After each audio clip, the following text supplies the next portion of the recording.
Right, we're just out from Mayo County Council's monthly meeting in Castlebar here, where they were discussing, amongst other things, the ongoing issue with the amount of asylum seekers and refugees in the county, a disproportionate amount compared to other counties. Now, we got there late, unfortunately, because as some of you know, I was in the CCJ in Dublin this morning for an appeal against a COVID conviction, being outside my 5 kilometre radius back in 2021 or something like that, or 2020. Now, I thought the rehearing was going to take place today, but unfortunately it was only in for mention, and I believe that it's going to happen. Well, I'm told it's going to happen now on the 13th of January 2025, so we'll be back to you in 12 months on that. But we were listening to some of the meeting on the way down on the phone. We were sent a link, we could hear the audio, and there's such a change in tone compared to like the last few months. We started off, Richard Finn from Claremore spoke for quite a while, very good contribution.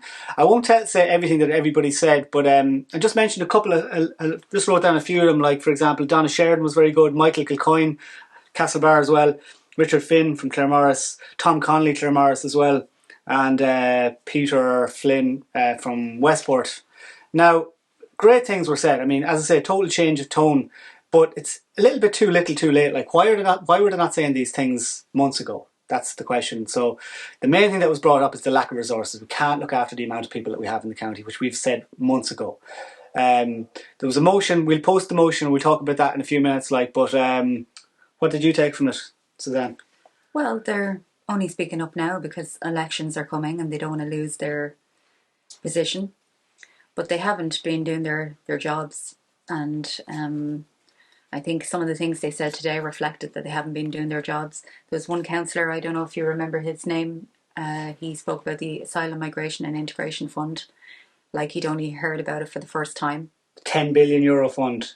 He asked, where is all this money coming from? And he said, someone told me that there's this EU fund.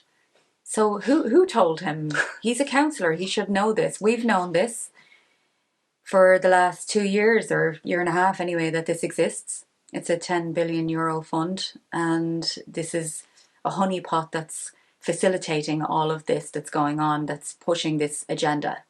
Yep. And an agenda is what it is. Big time. We just have a few notes here because I said we were kind of late down, but again, with the resources, it was mentioned about the number of people on trolleys up in Castlebar Hospital. It was mentioned about the lack of doctors we have around the county, that some doctors are only taking on refugees now, and Irish people can't get looked after. We also heard, these are all things we've been saying for months, by the way.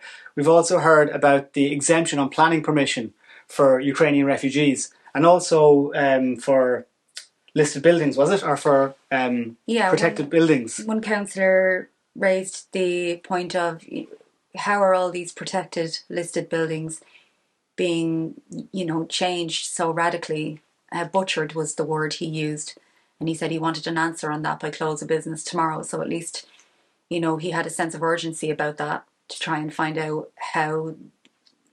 It's a good question that nobody's actually raised. How come all these beautiful historical buildings are just being taken over? Yeah.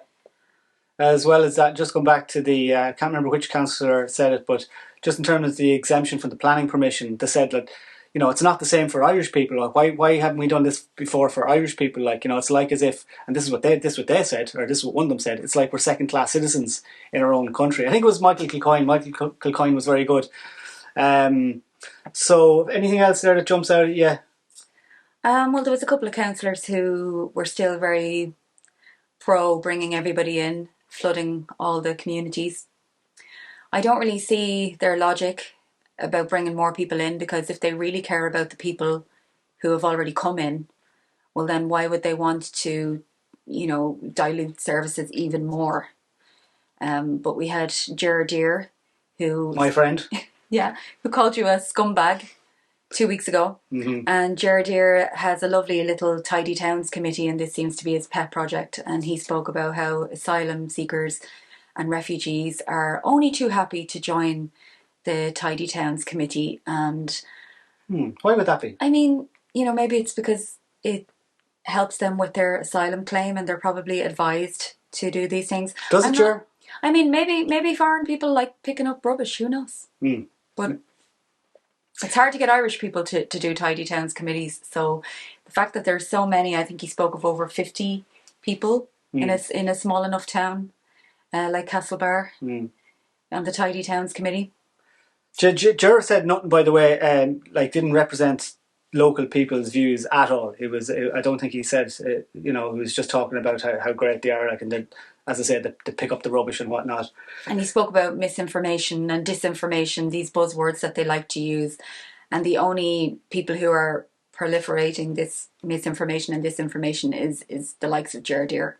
And as well as that, Christy Highland from Westport, he also brought it up, saying, and I really have a feeling this was targeted at me, talking about, we don't know the difference. Some of these people commentating online, they don't know the difference between a refugee and an asylum seeker and a migrant, and which... It's ironic. Ironic, yeah, because all we hear normally, up until now, is, the refugees. Everyone's lumped into the refugee bracket. When a lot of the time, look at the countries that some of these people are coming from. Some of the biggest numbers of people are coming from the likes of, where? You had to list them there. Nigeria. One of the councillors mentioned, I think, Georgia, Albania, Nigeria, none of which are at war. And then there's a lot of talk about Ukrainians as well, and how they're at war. But 90% of the country, 80% of the country anyway, isn't engaged in any kind of active war at the moment. It's a massive country, probably 8 times the size of Ireland. I think, a lot of the reason, we all know a lot of the reason why they're coming here, especially from Western Ukraine, is because the money is just really, really good. We've spoken before about how the median wage in Ukraine is about €500 a month. If you think about all of the benefits they're getting, the free accommodation, the free food, some Ukrainians with a couple of kids could be getting up to €500 a week in social welfare. So that would be 4 times the amount of their but I suppose average, median wage anyway. One thing I suppose to say in their defence is that Zelensky and his regime are a flipping terrorist regime, and they're piling their people onto the front line and they're just getting slaughtered. They have to give it up at this point. And just on that, a great American journalist, Gonzalo Lira, it was reported, not by mainstream media by the way, but it was reported last week, has died in a Ukrainian prison. And he was very outspoken about the Zelensky regime and his money men behind him, pushing him. So yeah, that poor man, that poor journalist is gone now. But anyway, what else? Tom Gilligan, Director of Services at Mayo County Council. There's this guy is the direct line to Roderick O'Gorman's department. Everything goes through him. He organises absolutely everything. And so many people, more people turned up today at the council meeting than have ever done before.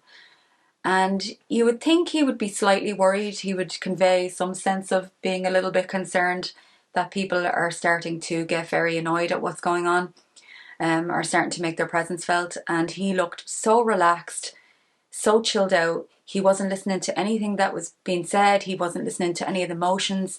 Occasionally he listens, but only to snigger and laugh. He puts his hand up to his face.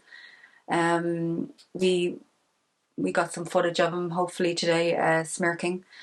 And he laughs at inappropriate moments. He seems to think that this whole thing is very funny. And he looks like a man to me who sleeps very well at night. And what that says to me is he has a lot more information than us. And I feel like he knows so many things are done and dusted. They can't be prevented now, no matter how many people show up to a meeting. And I'm not suggesting for 1 minute that we shouldn't stop trying. But he knows a lot of the damage has been done, and he's been instrumental in causing that damage.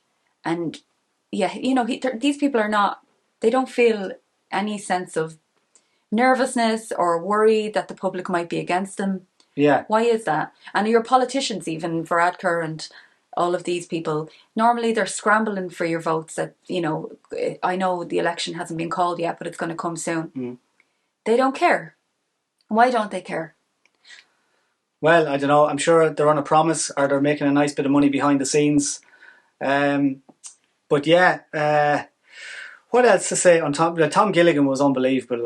He paid no attention whatsoever. This debate, I don't think it was on the agenda.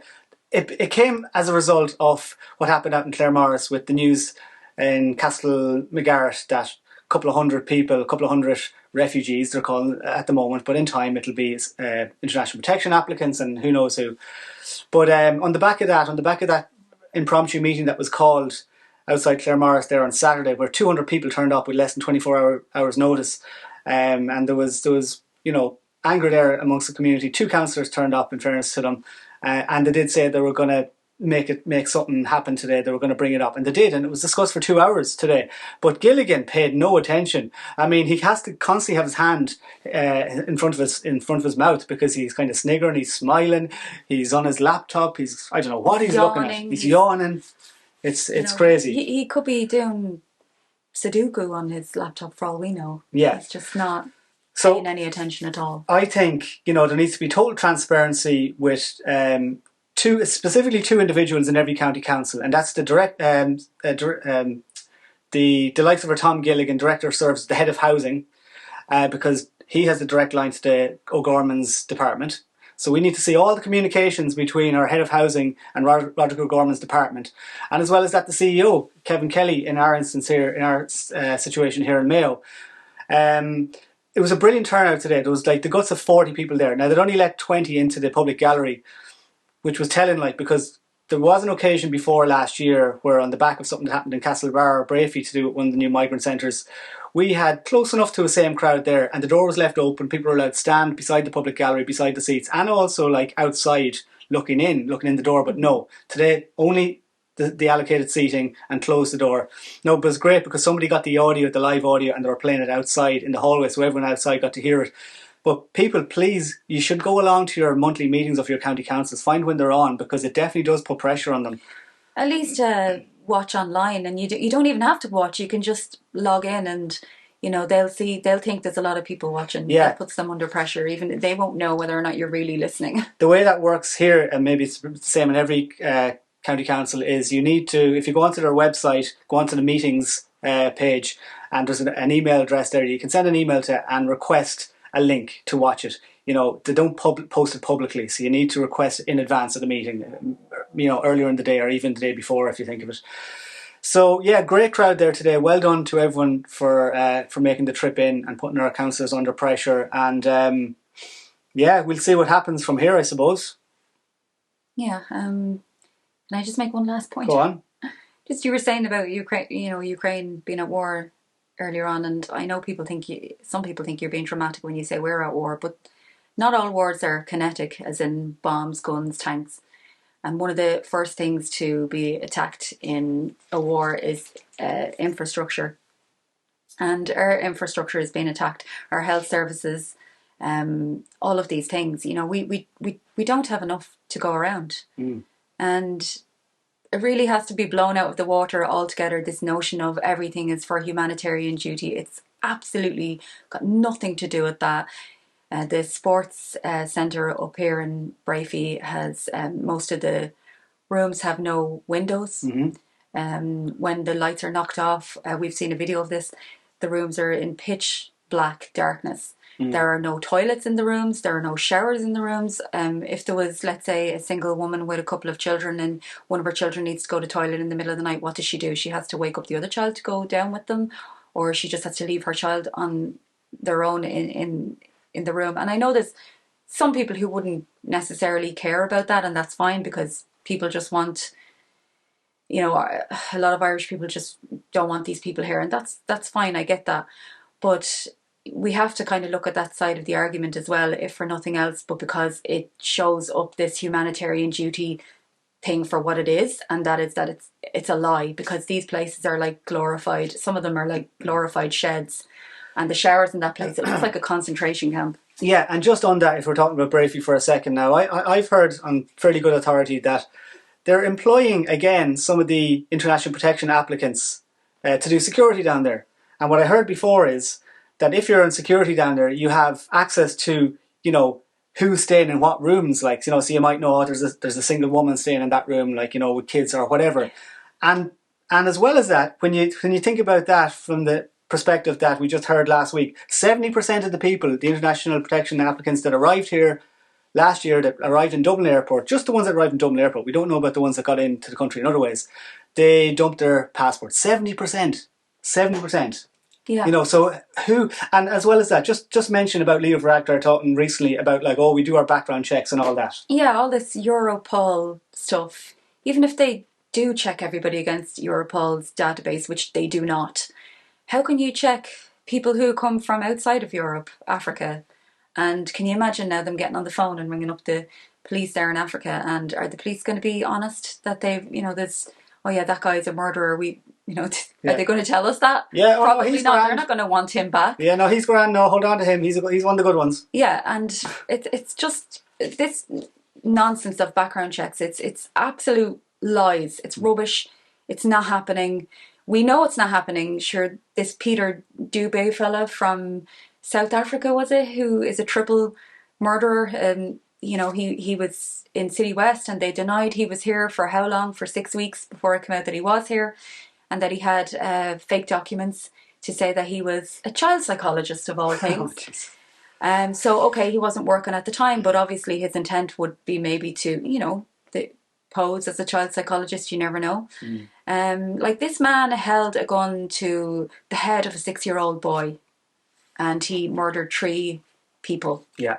And he was here. So how thorough are these supposed background checks? Yeah. If you look at how they deport people, so they give, they order you to self-deport. If that's how efficient that system is, well, how efficient is their background check system? Yeah. And couldn't it be solved very simply in terms of like the 70% of people who got onto a plane with their documents and then got off it without? Could we not check them coming off the plane? Say, well, you've got your passport there? No, all right, well, you're going back. Like, it's very, very simple, like, to do something like that, you'd imagine. And the airlines should be getting fined an awful lot of money if they're letting people on a plane with, a passport, and they're not letting them off without one. Yeah, exactly. So anyway, look, that's just a little. There was a motion as well put forward and passed today. We didn't even get to discuss that, but we'll put that in the text. And just to say that there was a huge crowd there today, like at least 40 people, I'd say, because there was 20 inside and at least 20 outside. And there was about 200 at that impromptu meeting the other day at Claremorris. And a lot of people who may not have went to something like this before or might have been afraid of this far right rubbish label that they throw around, or this racist crap. This is mainstream now. So don't be afraid to get out there, talk to your friends and family and your neighbours. Find out when council meetings are on. If there's a protest, go to it. You don't have to be front and centre, but go there and be a number, and stand with your community. Like, look how much the country's changed in the last 12 months, and things are ramping up now. They're not slowing down, they're ramping up. They're going to fill up every single building that they can, and as towns start to falter and businesses start to close, which they will, because a lot of these people don't have money to spend, or they're, Ukrainians and that are buying their stuff back home or whatever, and a lot of the money's been sent home as well, so they're not spending money. These towns are struggling as it is. The economy is starting to struggle, and as businesses close, they'll just keep filling up more and more and more buildings. And this is your last chance now to make a stand. If you don't do it now, you may be explaining to your kids in years to come why you didn't. Absolutely.